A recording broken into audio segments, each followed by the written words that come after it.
বন্ধুরা, আমার চ্যানেলে তোমাদের সকলকে স্বাগত। আজ আমরা ক্লাস 8-এর রায়ান মার্টিন প্রশ্নবিচিত্রা থেকে ইতিহাসের প্রথম পর্যায়ক্রমিক মূল্যায়নের 7 নম্বর স্কুল সলভ করব।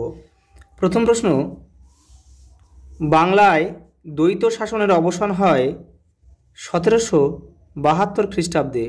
Option C. পরের প্রশ্ন, মীর কাসিম মুর্শিদাবাদের পরিবর্তে বাংলার রাজধানী স্থানান্তর করেন। অপশান বি, মুঙ্গেরে। পরের প্রশ্ন, পলাশীর যুদ্ধ হয়েছিল 1757 খ্রিস্টাব্দের 3রা জুন। Option A. পরের প্রশ্ন, ঔরঙ্গজেবের শাসনকালে মুর্শিদ কুলি খান ছিলেন বাংলার দেওয়ান। Option A. পরের প্রশ্ন, অধীনতামূলক মিত্রতা নীতির প্রবর্তক ছিলেন লর্ড ওয়েলেসলি। Option A. পরের প্রশ্ন, কলকাতায় সুপ্রিম কোর্ট ইম্পেরিয়াল কোর্ট স্থাপিত হয় 1774 খ্রিস্টাব্দে। Option C. পরের প্রশ্ন, বন্দিবাসের যুদ্ধ কাদের মধ্যে হয়েছিল? ইংরেজ ও ফরাসিদের মধ্যে 1760 খ্রিস্টাব্দে। পরের প্রশ্ন, আলীনগরের সন্ধি হয়েছিল কাদের মধ্যে? কোম্পানি এবং সিরাজদৌলার মধ্যে 1757 খ্রিস্টাব্দে। পরের প্রশ্ন, কে কবে হায়দ্রাবাদের আঞ্চলিক শাসন প্রতিষ্ঠা করেছিলেন? 1724 খ্রিস্টাব্দে মীর কামারউদ্দিন খান সিদ্দিকী। পরের প্রশ্ন, কলকাতা হিন্দু কলেজ কত খ্রিস্টাব্দে স্থাপিত হয়? 1817 খ্রিস্টাব্দে। এবার মান 2, তৃতীয় ইঙ্গো মারাঠা যুদ্ধের ফলাফল কী হয়েছিল? তোমাদের টেক্সটের 30 নম্বর পেজে উত্তরটি রয়েছে। এই যে এখান থেকে পেশোয়া, দ্বিতীয় বাজিরাও, বিভিন্ন মারাঠা গোষ্ঠীকে এখান থেকে এই পর্যন্ত লিখতে হবে। পরের প্রশ্ন, দ্বৈত শাসন ব্যবস্থা বলতে কি বোঝো? তোমাদের টেক্সটের 26 নম্বর পেজে উত্তরটি রয়েছে। এই যে এইখান থেকে এই পর্যন্ত লিখতে হবে, যেহেতু মান 2 এর। পরের প্রশ্ন, কর্নওয়ালিসের সিভিল সার্ভিস চালু করার কারণগুলি লেখো। তোমাদের টেক্সটের 42 নম্বর পেজে উত্তরটি রয়েছে।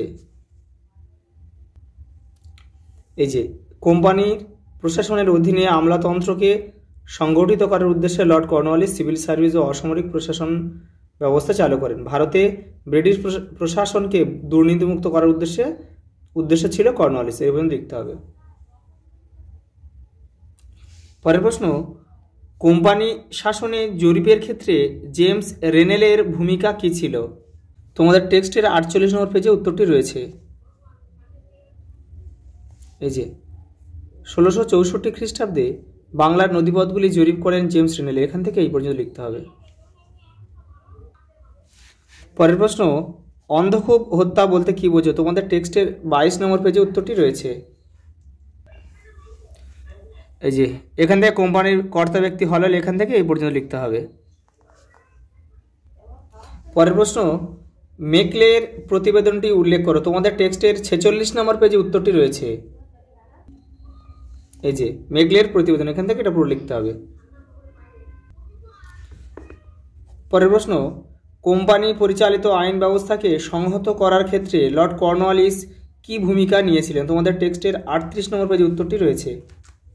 এই যে 1793 খ্রিস্টাব্দে লর্ড কর্নওয়ালিস আইনগুলিকে সংহত করে কোড বা বিধিবদ্ধ আইন চালু করেন। এখান থেকে এই পর্যন্ত লিখতে হবে। পরের প্রশ্ন, ভারতে পাশ্চাত্য শিক্ষা বিস্তারে ব্যাপটিস্ট মিশনের ভূমিকা আলোচনা করো। তোমাদের টেক্সটের 45 নম্বর পেজে উত্তরটি রয়েছে। এই যে এখান থেকে এটা লিখতে হবে পুরোটা, যেহেতু মান 5 সেই জন্য পুরোটাই লিখতে হবে। পরের প্রশ্ন, ওয়ারেন হেস্টিংস ও লর্ড কর্নওয়ালিসের বিচার ব্যবস্থার সংস্কারের তুলনামূলক আলোচনা করো।